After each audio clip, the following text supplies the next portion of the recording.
Salut à tous, c'est Guillaume, on se retrouve aujourd'hui pour une nouvelle vidéo découverte de la GA 2100 BCE 1A qui existe en trois versions de montres. Là, celle que j'ai aujourd'hui, la GA 2100 BCE, la DW 5600 BCE et la GA 700 BCE. Alors, on va procéder au déballage. Alors déjà, Casio ne fait plus de boîtes en métal comme avant, c'est dans des boîtes en carton avec du coup un petit carton pour caler la montre avec le marquage G-Shock. La montre est maintenant toujours emballée dans le petit sachet. On retrouve la carte de garantie Casio Europe GmbH, le manuel de la montre et bien sûr la montre. Elle est très jolie.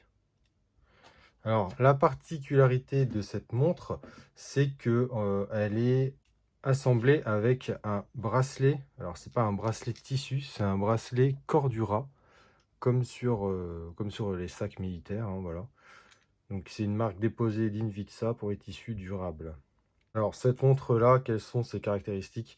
Au niveau du boîtier, on est sur du 48,5 par 45,4 par 11,8 mm. Le boîtier et le cadre sont en carbone résine.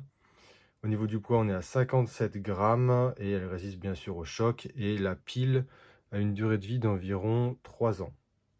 Et elle est étanche jusqu'à 20 bars aussi, la montre. C'est un verre minéral, c'est pas un verre saphir. On a aussi du néobrite sur cette montre. Alors c'est sur les aiguilles, vous pouvez voir qu'elles sont claires. Et en fait, quand elles sont exposées à une forte luminosité, dans la nuit, elles peuvent s'illuminer naturellement, on va dire. Donc ça évite d'utiliser l'éclairage de la montre. La montre, elle possède plusieurs caractéristiques, heure universelle, chronomètre, timer, donc retardateur, 5 alarmes quotidiennes. Il n'y a pas de fonction snooze sur celle-ci. Éclairage LED, le LED blanche sur celle-ci, calendrier jusqu'à 2099, hein, comme sur toutes les montres. Et elle n'est pas radiopilotée, donc environ 15 secondes de précision par mois. Elle peut perdre tous les mois environ 15 secondes, mais ça c'est sur toutes les montres. Le bracelet est vraiment sympa. Donc c'est pas un passant plastique comme ici, c'est avec deux boucles en métal comme ça. Donc le bezel ici est en résine. Vous pouvez enlever les bracelets pour en mettre d'autres. Vous avez l'heure, donc le 12, non le 18-12 c'est mis. Ah oui d'accord, ah oui elle n'est pas à la bonne date. Ensuite vous avez le world time,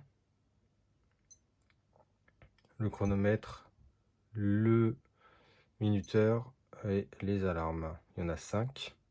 Et le menu time. Et vous appuyez en haut à droite pour la LED.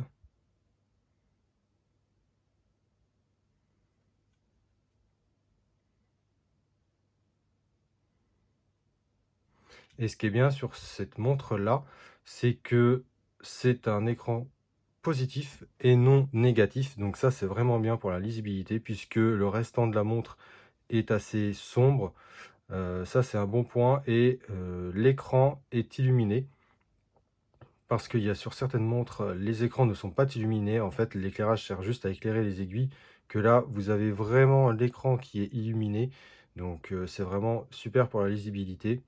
Vous avez aussi l'option mute. Donc, quand vous appuyez sur les boutons, ça fait plus de bip. Vous avez le signal. À chaque fois que ça change d'heure, ça fait un bip. Voilà. Donc on va maintenant tester la montre. J'ai un poignet, donc juste avant l'os du poignet, j'ai mesuré 18 cm de tour de poignet. Et voilà ce que ça donne au poignet.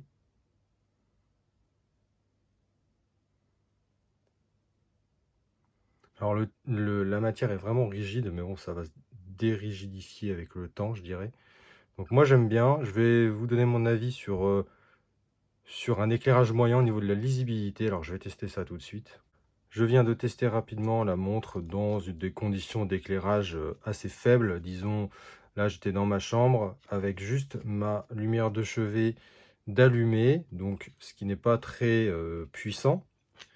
Et j'étais dans l'autre coin de la pièce où c'est pas éclairé et j'arrivais à lire l'heure de la montre. Ce qui est très bien sur cette montre-là, c'est que vous voyez au niveau de chaque horaire, il y a des petits points gris. Donc ça augmente la visibilité. La lumière, quand je l'active, ça éclaire vraiment tout le cadran. Donc les petits traits qui représentent les minutes, on les voit très bien. Les aiguilles fonctionnent très bien au néobrite, donc c'est franchement dans des éclairages vraiment pas très lumineux, c'est vraiment top, on peut lire l'heure facilement. J'avais un peu peur sur la visibilité pour, la lecture de l'heure, mais au final ça passe. C'est pas la plus lisible, hein, forcément il y en a des plus lisibles, mais au niveau, style et praticité, c'est vraiment pas mal parce que le but de cette montre quand même, hein, je pense que vous l'avez remarqué, c'est d'être, un petit peu full black et au lieu de nous avoir mis un écran négatif, ils ont mis un positif et ça, c'est vraiment une très bonne chose. Donc ça, c'est top. Moi, j'adore cette montre, je ne sais pas ce que vous en avez pensé. Dites-le moi en commentaire. N'hésitez pas à liker et à vous abonner pour me soutenir et pour rendre cette vidéo encore plus visible sur YouTube. Et sur ce, moi je vous dis à la prochaine pour de futures vidéos.